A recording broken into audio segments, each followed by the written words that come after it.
Hold on. Now you guys can hear me. Welcome everyone to the Elite Series League of Legends Division 2. On my side, still the wonderful Fresh Tana, with which we had to kill a little bit of time, and I hope you stayed with us also through this long break for this exciting game coming up between Dynasty and Rebirth. Yes, yeah, we had to wait a little bit because the Rift versus Once Upon a Team match got postponed to next week, I guess, or something. And then, of course, Adverse dropped out of the league, so we had no game 3. So we basically waited for roughly 1.5 hours or something. But now we are here with Dynasty and Reapers, and that's a really exciting matchup because Reapers, if they win, they can at least stay in the playoffs race, because otherwise they would drop to 6-6 like Pertinax, and so every single wins for them counts, while Dynasty, of course, should be in playoffs anyways, but they want to get to place number 2, I would say. So they definitely want to win. Yeah, definitely. I mean, Dynasty is still... Well, I think Dynasty is pretty much locked on the 3rd place. But I think, especially for Reapers Gaming, this game is so important because, of course, Pertinax won that game against Aurora earlier today, and with that, they equaled out basically their score with Reapers again, and with that, Reapers has to win today against Dynasty, and of course, they are in a much rougher spot to still make playoffs because they have to play Dynasty, which is of course a much stronger team than Aurora, and they have to play them twice, while Pertinax still has the easier go with Aurora also next Wednesday. So yeah, but Yeah. of course, what? Yeah, and just wanted to do a point about both teams, but just keep going. Feel free to make your point. All right. Yeah, like I wanted to point out like one way for Reapers to maybe get to win the series, just because when we compare both teams, I think both are really strong. Reapers somehow lacking a little bit of team play, you could say. So they kind of don't work well enough, at least, to get those clutch wins in.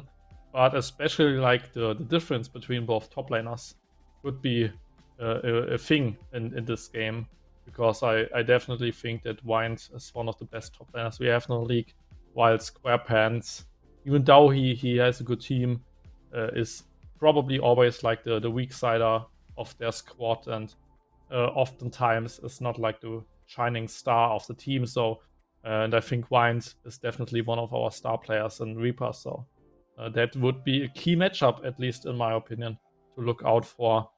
And if Wind gets like a good matchup there, if he gets his Renekton, his Olaf or something, and just gets a good lane setup, I think last time with the Darius he looked really strong. So if they just put SquarePants on a tank or something, then he will probably get crushed. And I think that's at least one way for Dynasty to not win the game.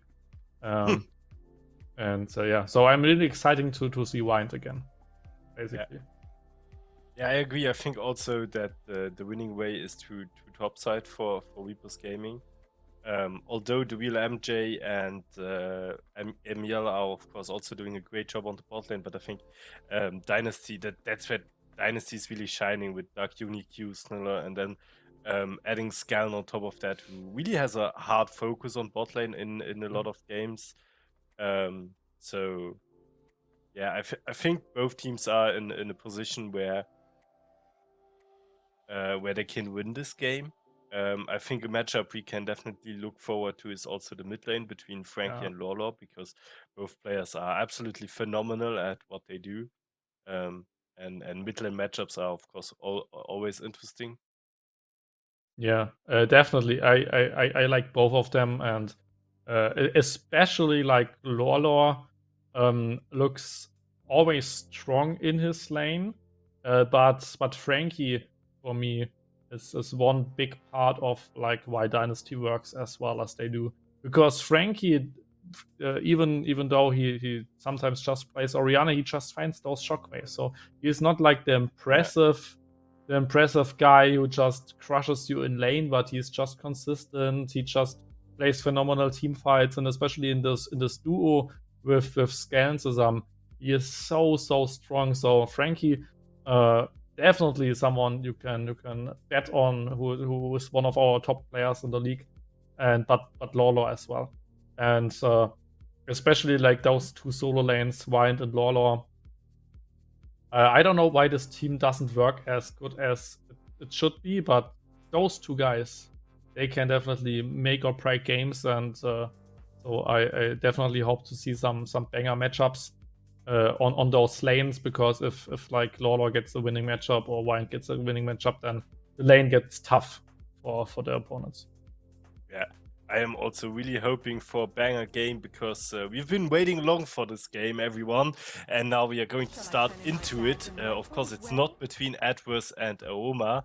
There we got a little bit of a mistake. Let me just quickly fix that while we are starting into this champ select. Yeah, and like already we can see like the big emphasis on the top lane with like banning out the Olaf from Wind, just because it's like maybe the best Olaf gamer player we have in the league right now. So just getting him this Olaf is always a big W for Reapers, and banning it away makes them a little bit at least weaker. And if we see the Caitlyn, we maybe see the Zeri or the Varus ban as well.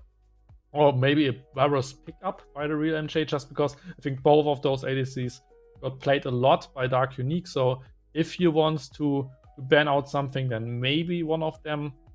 But they already like took away the Wukong from Scale. And I think Wukong from Scale was always like a big factor in the wins of Dynasty. Yeah. He got always like the first blood. He just got his team ahead, was the engaging point of the team. So just getting that away is definitely a good way to win. And there's the Varus ban I mentioned. So definitely they found out what Dynasty had and those winning games, and how to maybe get good matchups for yourself. So they just banned out like some crucial parts of Dynasty's draft, and maybe will surprise us further. And that's a really surprising one with the Soraka.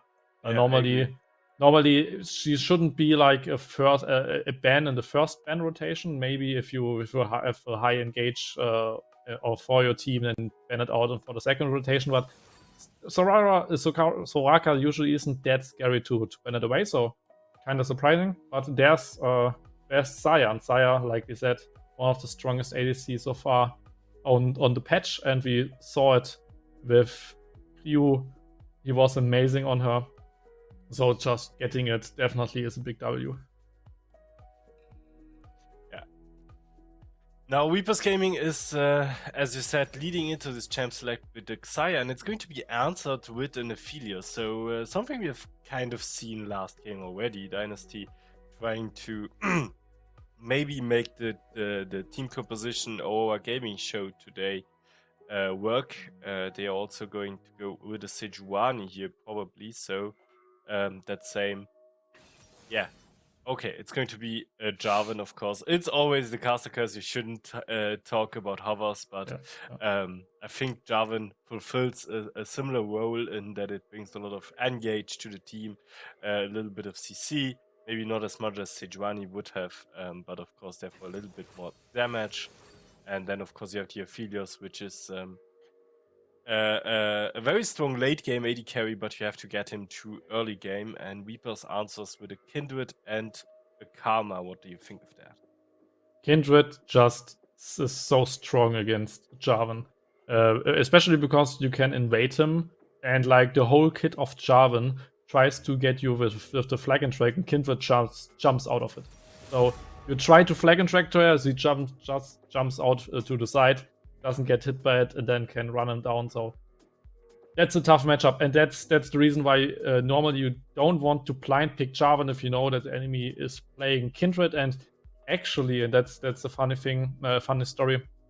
In the split where Skellen played with me, we encountered this several times that we wanted to blind pick him, and he said, "Oh no, he plays Kindred. Let's not do that." And that he now needs to play against it is really, really hard. And the funny thing is, in one match day, we actually swapped the Jarvan to the support position to get him a better jungle matchup, and we won the game, so it worked out. But but now with the Thresh, it's obvious that he will still go into the jungle, but it needs a lot of like teamwork to get this Jarvan out of that, because if she gets pushing lanes, if she gets like the pressure and can invite him, then Jarvan is really, really on a hard matchup. So that could be a tough thing for Skellen. But one thing I wanted to mention was that, like, if we compare the Sejuani and the Jarvan, for example, like that was one thing you talked about, is that the Xayah usually can ult against the Sejuani and is safe, but if she ults against the Jarvan, she is still in this prison, so you can still engage her. So that's the reason why Jarvan usually is a little bit better, at least.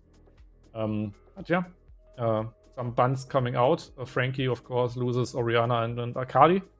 And yeah, just some normal bans. Darius was a good choice. And they will probably give SquarePants the last pick, but I don't know if that works out. I would rather have given Frankie the last pick. Frankie the last pick, yeah.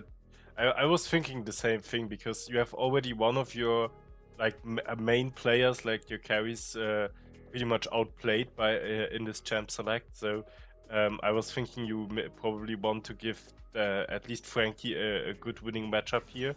But apparently Dynasty is confident that the Azir can't be counterpicked, and that they want to keep that last pick for the top lane, which of course is perfectly viable. And then on the other side you have Fiddlesticks being picked up now, which will probably be the support then together with the Xayah. So very interesting in general draft that we are seeing here from the Reapers. Karma will probably then be for Lolo. Ooh. And then it's going to be a Sion on the top lane. Yeah, so two things about the draft. I think we saw the Fiddlesticks last game by Reapers, so they are definitely like playing it, and I think this Fiddlesticks even, I don't know, 1v1 the mid laner in the later parts and stuff. So Fiddlesticks was definitely crushing in his matchup, and Lawlor is a phenomenal Karma mid lane player. I mean, someone like him is crazy on just a support champion, because you would really want him on a real carry, but he will definitely like do crazy stuff in the mid lane. Like, look at Lawlor's Karma. Just take an eye on it, because that will be really, really crazy. And I'm kind of surprised to see Wind on a tank and being like a little bit at least counterpicked, because normally Gangplank really likes to play against tanks. But that matchup is far from over for the Gangplank, because it's still Wind, and he will probably get the better hand out of it, especially if he gets a little bit of help. Because that's the crazy part of the team comp. In at least the early game, Karma should have a little bit more prio, bot lane should have more prio, and top lane even probably has more prio in the early game. So 3 pushing lanes last time for Dynasty, that was really hard hitting against Rift, where they had 3 pushing lanes against them, and this time against Reapers it's the same. So it will be really tough to play against this Kindred. She can always invade you, she can always go for the marks, and has all the backup in the world. So that's tough. That's a really, really rough match for Dynasty, I would say. Yeah, I mean, of course the team comp of Dynasty works if their lanes work well, because Gangplank can be a huge carry if it gets to the late game, and if he doesn't have a bad laning phase and stuff like that. With Azir, you have a lot of scaling in the mid lane, and with Aphelios, you have tons of scaling on the bot lane. But picking 3 scaling champions, 3 scaling lanes, and only having really the Jarvan as a little bit of a front line to that, I don't know if this draft from Dynasty will work. Like, I really prefer what Weepers did here. Yeah, and especially because he is in losing jungle matchup as well. So you have free scaling, out-pushed lanes together with a bad jungle matchup. I mean, that will be a tough one for Dynasty to, and especially for Scalen to wiggle around and try to carry his team in this kind of match. But Rippers definitely is in some sort of like a timer. Against free scaling lanes, you don't want to fall behind. Even though the late game scaling isn't too bad, Kindred, Karma, Xayah, even Cyan, like they don't scale too bad, so you definitely have some late game scaling. But you have just a stronger early game, and then you already talked about the engaging gems. You just have like Azio hook or fresh hook, or maybe Frankie who gets a good shove. Ooh, good flash on Lola. Yeah, there's immediately the flash hook, and Lolo has to flash out of the situation, and with that, will be safe here. But Dynasty immediately showing aggression with their team composition here. But I don't know if that even was worth, to be honest. Because, and just hear me out, this Fresh is now like a sitting duck, especially against something like Fiddlesticks. So, because he can never get away from the fear, from the silence, and especially from the Xayah. So, what you could do is just gank the spot lane over and over again and just kill Fresh. I mean, that would be a way. And why is it like worse to don't have a flash on Fresh than don't have a flash on your Karma? Because Karma usually is safe enough, especially with the Mantra W. And then, of course, she can just push out and be safe. Meanwhile, it's a short lane, and Asia doesn't really have this early game pressure. Meanwhile, against in a bot lane, it's a longer lane. It's a 2v2, so with Jungler there are 3 guys, maybe even 4 guys to roam from the mid lane. So there's plenty of damage to kill the Fresh. So I would say it's not even that worth it to trade those 2 flashes, in my opinion. Yeah, I kind of agree. I think the reason why it's still okay-ish is because the Reaper's bot lane doesn't have too much CC, and also if Trinket is coming in, it's still fine because he doesn't bring a lot of CC on his own as well, at least no hard CC. So I think Trash is still pretty safe, or at least safer than he would be if Fiddlesticks would be a Nautilus. But yeah, I totally agree that maybe you shouldn't have traded these flashes, but I think that was also not the ultimate goal here from Dynasty. They were, I think, definitely hoping to get a kill out of this. But yeah, in the end, you have to live with the situation that you got. Yeah. And that's a suboptimal one. And just look at Wind. Just being poking in the gangplank, mid lane is being shoved in. Bot lane is kind of even, but I think that's intended by Reapers, just because they know they have the jungler around, and maybe even want to bait in Scalen, because and now you can even see a little roam from Karma, and Scalen does this every single time. He tries to go for those in-lane ganks, and they just analyzed it probably and just want to bait him into that.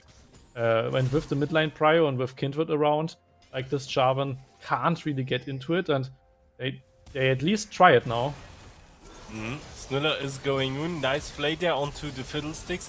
Emil has to flash out, and it's going to be first blood here for Dynasty, as Trash is picking up the kill. Meanwhile, Trinket went to the mid lane, is not going to find a kill there on Frankie. And with that, Dynasty is leading 1-0 into this game. And this was so smart by them. I mean, in the end, I think Reapers knew that would happen, but they thought it will happen a little bit earlier.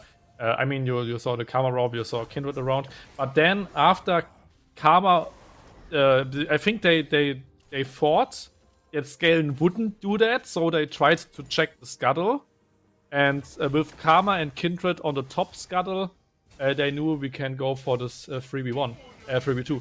And now, I mean, you traded 2 scuttles, and I mean, if you just look at the farm on Kindred and on Jarvan, he is definitely being out-farmed, and Kindred gets all the camps in the world.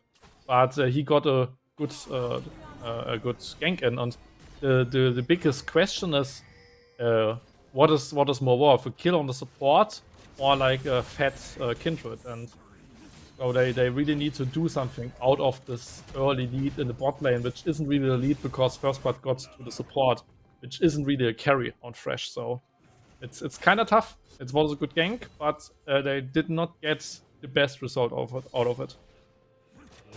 I find it very interesting how aggressively Lawlor is still playing that mid lane, even though he knows he has 3 people up against him. He just goes into the caster minions and clears them. Like he knows this champion by heart, I feel like. Yeah, definitely. Like I said, just keep your eye on this Karma, because Lolo is probably the best Karma player in the whole tournament. So he definitely knows all the limits, he knows all the damage and surviving chances with the mantra W and stuff. So this man is on a mission, and they gave him like one of his best champions. So maybe not the champion where he can like really hard carry, but he will enable something like the Kindred. He will enable something like the Tsaya. So that's definitely something. And in the later stages, if you go like the full damage Karma, then she can definitely go for the one shots with the mantra. Maybe even something like that.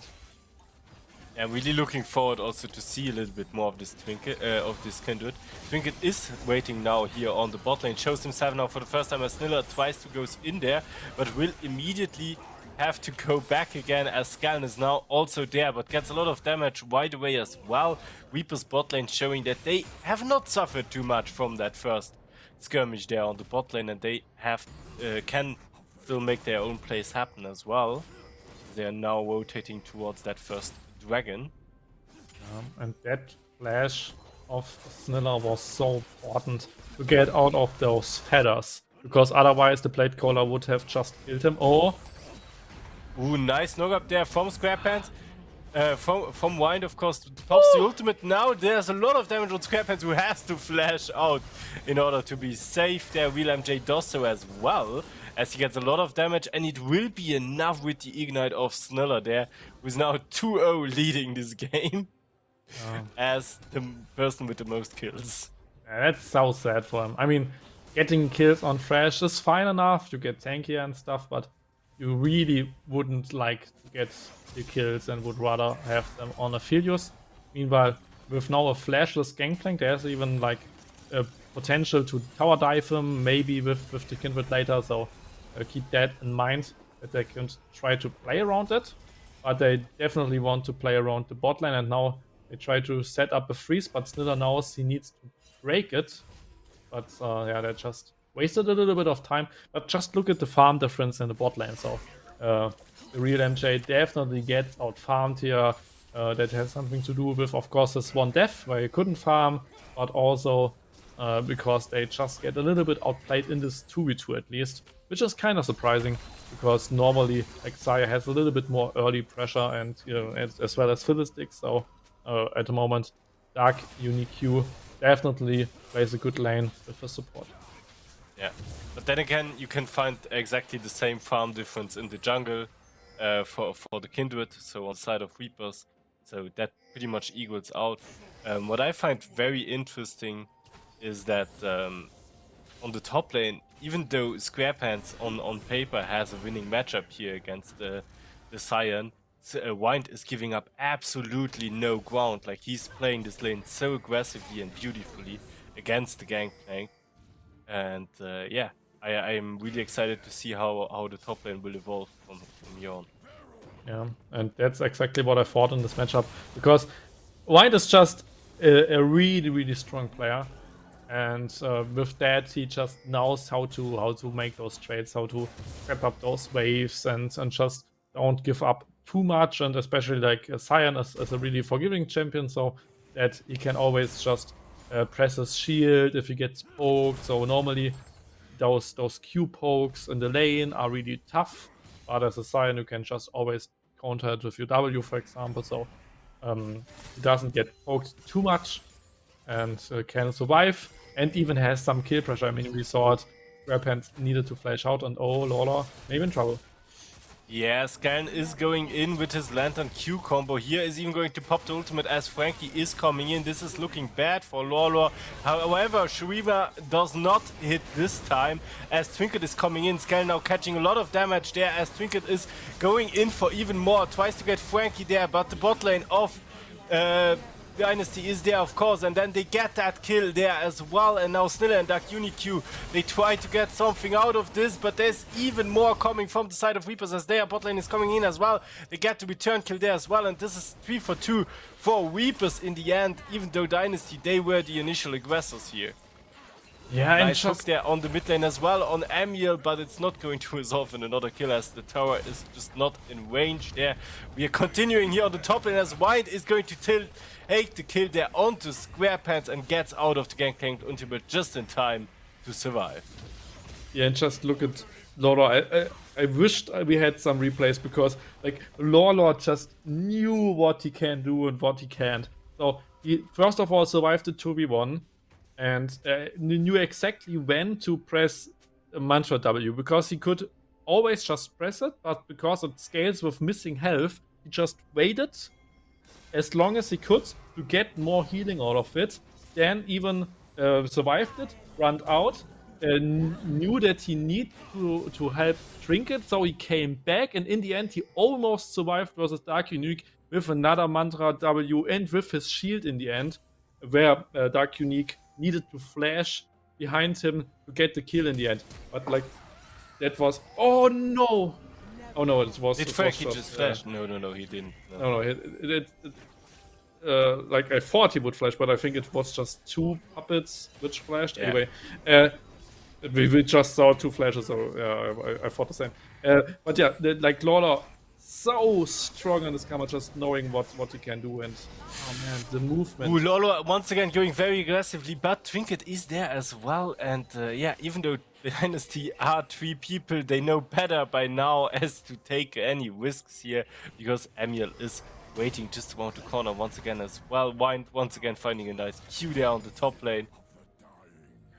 Yeah, and the poke. SquarePants. It's really, I mean, it's a totally equal match by now, but it's looking better for Reapers somehow. Yeah. And now they try to contest the Drake right now. Meanwhile, on the top lane, Wind playing very aggressively. Now we see that Drake fight.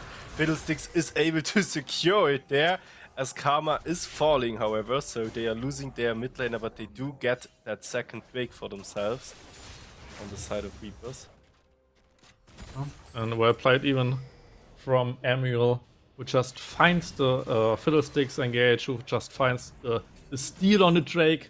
So they already secured 2 Drakes for themselves. No Hex Drake Soul will spawn, or even the first Hex Drake, but after that Soul, of course.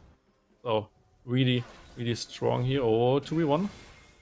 I mean, he can probably fight that as long as he like gets out of the Shurima shuffle, because when Frankie waits long enough, you can just knock him out of the Lamp's Respite, and with that,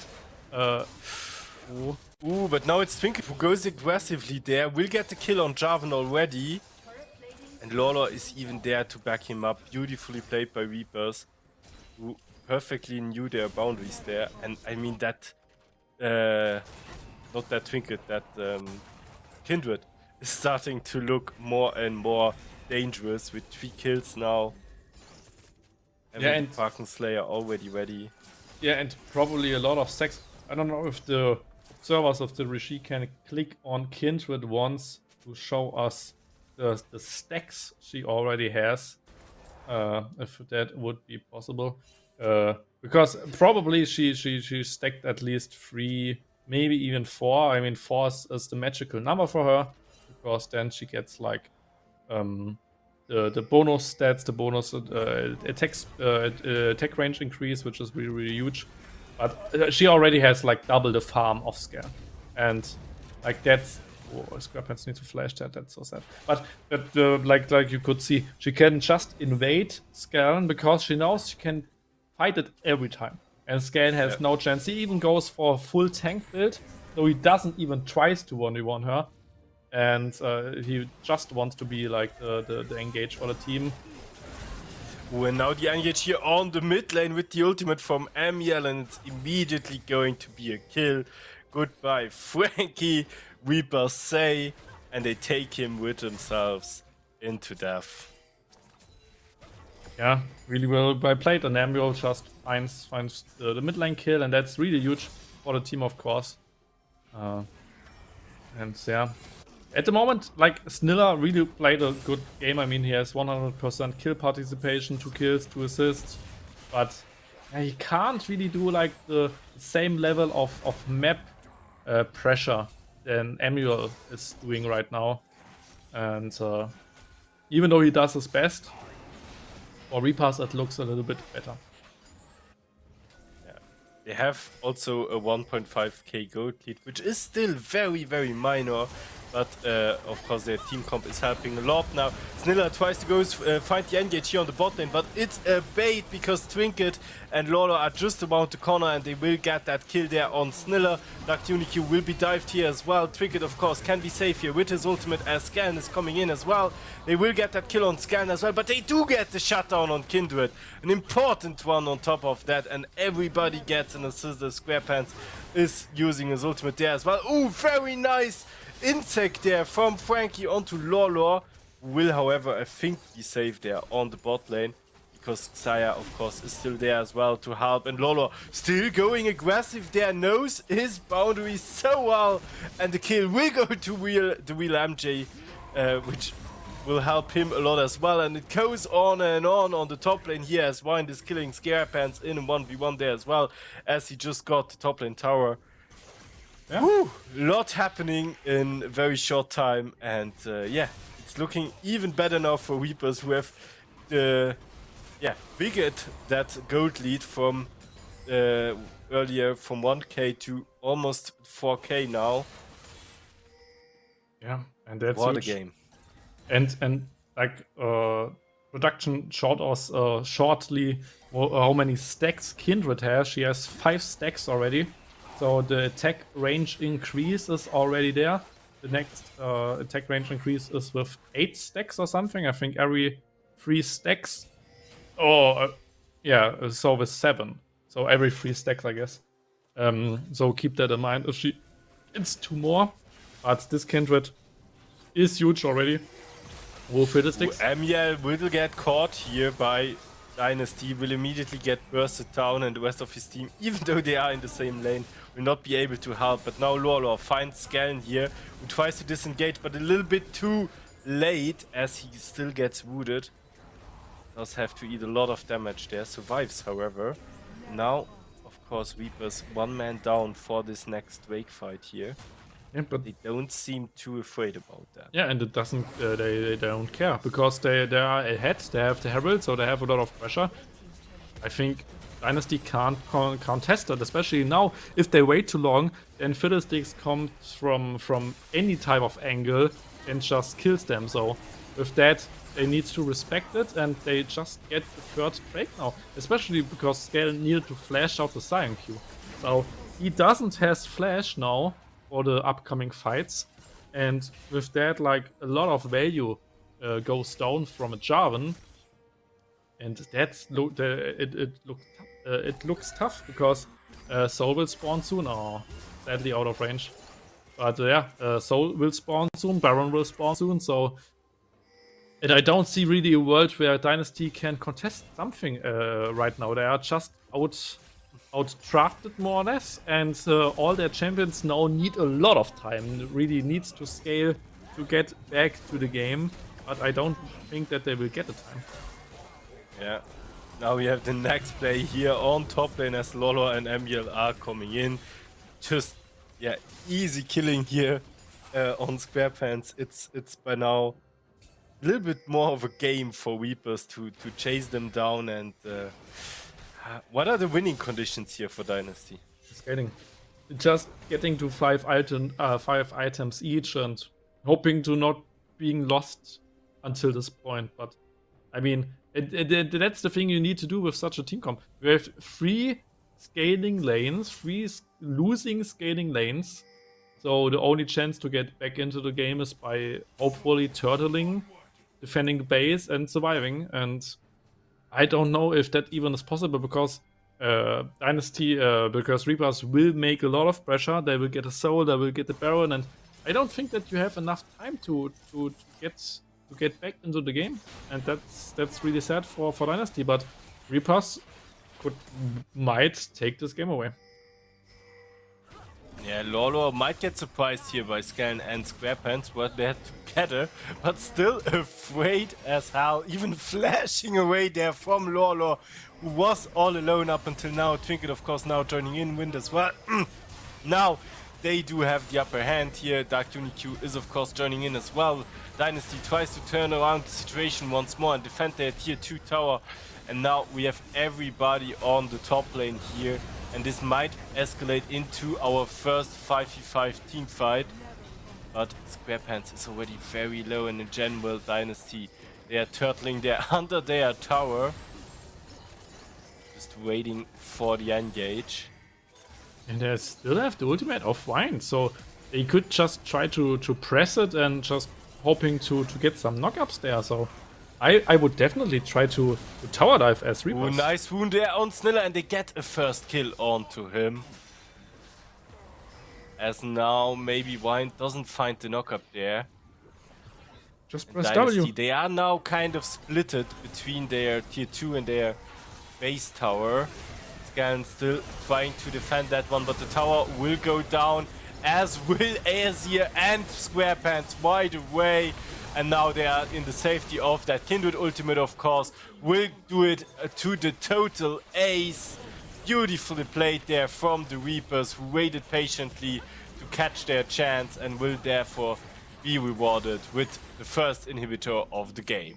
Yeah, and that's the moment where you should ask yourself, where's Fiddlesticks exactly? And then he is in your face, and like, it's so dangerous if you just forget him and if you just think, yeah, we can hold this turret, because then he will get you. And like, even they still even had Cyan ultimate, so it was even like possible for Cyan to just tower dive there. In the end, they just needed this Fiddlestick. Ooh, Sniller is going into the Baron pit here, but will of course not be able to steal the Baron there and pay for it with his life, as Wind is just so tanky, nothing can kill this Cyan anymore. Yeah, crazy. And Reapers with that, just 1 minute for the soul, will just probably group up as 5, maybe send Vines to the bot lane just that he can push a little bit, and then just go as 4 or as 5 to the Drake pit, defend it for a few seconds, do the Drake, run them down with the soul, win the game. So nothing to be done here for Dynasty in my opinion. This game is essentially lost, and only chances, like, not really. There's no chance. I don't want to jinx it, but Dynasty should lose this game, sadly. I mean, they are 10k gold behind by now. By now, it has to be a major mistakes on the side of Reapers that still could make failure happen. SquarePants getting catched here on the bot lane as he was trying to backport. That will not make the biggest impact by now. As now with the Baron buff, they will try to push in. Dark UniQ trying everybody he can against that, will use the Lantern in the last minute possible, as they also get Soul now on the side of Reapers. Yeah, and just pushing 2 lanes with Baron, with Soul, that's undefendable, especially against Baron minions. They don't really have wave clear, even though Aesir usually has a lot of wave clear, but he has just 1 item. It's against Baron minions, so you don't have damage against them, and yeah, your barracks will be in shambles in a few seconds, and probably you will get engaged by Emuel or by Wines. Emuel even has a good spot right now, so he might go for it.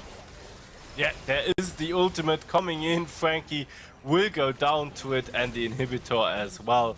I think that building got a little bit scared as well of the Scarecrow.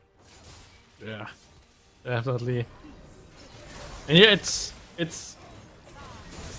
Oh. Snilla does find a hook there, but it will be his own death as the entirety of Reapers Gaming is engaging now. They say we have had enough.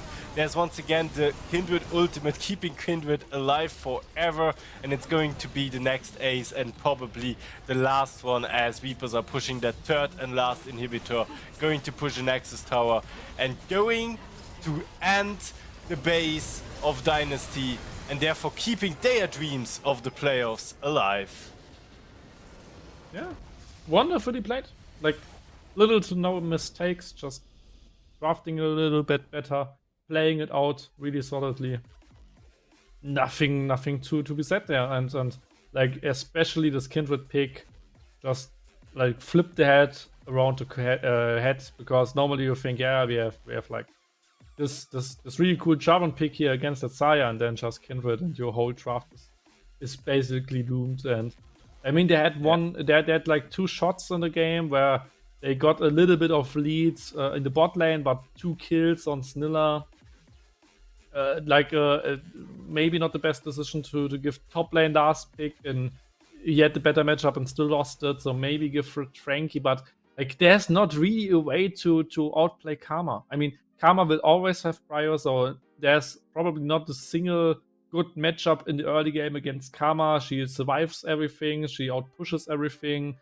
So I mean, they could have given maybe a better matchup to Frankie, but would that really have mattered? I don't know. So Reapers just looked like the better team, and that's especially essential if we just look at the next week's match days where they play again each other.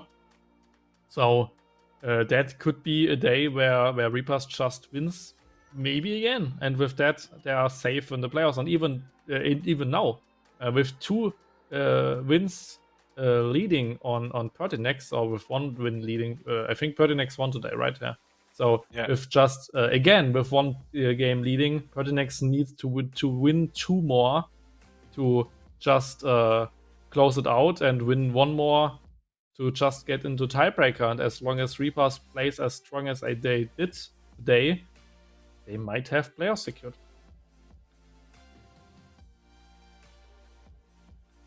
Yeah, but Pertinax, of course, is going to play Aurora and Once Upon a Team, so they are in a comfortable position of having to play only the weakest teams of the Elite Series League of Legends. Meanwhile, Reapers once again has to play against Dynasty next week, and then their last game will also be against Aurora, so also a bit of an easier one. So a lot of that will decide with the last game of Reapers against Dynasty. And but I think they have pretty much secured at least a tiebreaker by now. Yeah, I think if we assume that Pertinax wins the 2 games, and if we assume that Reapers wins against Aurora, then we have at least a tiebreaker for playoffs. Yeah. So beautiful. Yeah. Also beautifully played by Reapers Gaming. I think they are now back to like that top level that they also showed us at the beginning of the split. I feel like they really had a bit of a curve, but they seem to have been seem to be up again. And I really love the picks they showed us today. From the champ select until the Nexus fell, it was a beautiful game by Reapers. And yeah, they showed us that Dynasty can crumble as well. Beautiful 2 games we've seen today. Unfortunately, it was only 2. The game between with Slovs and Once Upon a Team will be postponed to next week. And yeah, of course, Aoma Esports got a free win against Adverse. That just to sum up today. And then, Frashtana, do you have any last words before we end this podcast? That's yeah. I had a lot of time with you to just do a podcast, and I had a lot of time to win against you in our 1v1. So it was a really good match day for me. But I had a lot of funny moments today. Yeah, but that's it from me. It was a big pleasure to be here. It was a big pleasure to have our regie behind us. It's always nice to sit here with you guys and have a good time. No, it was an absolute pleasure for me as well as always, and I hope you everyone at home had fun as well. And with that, I wish you a good night, and we'll see each other on Wednesday for Elite Series League of Legends Division 2.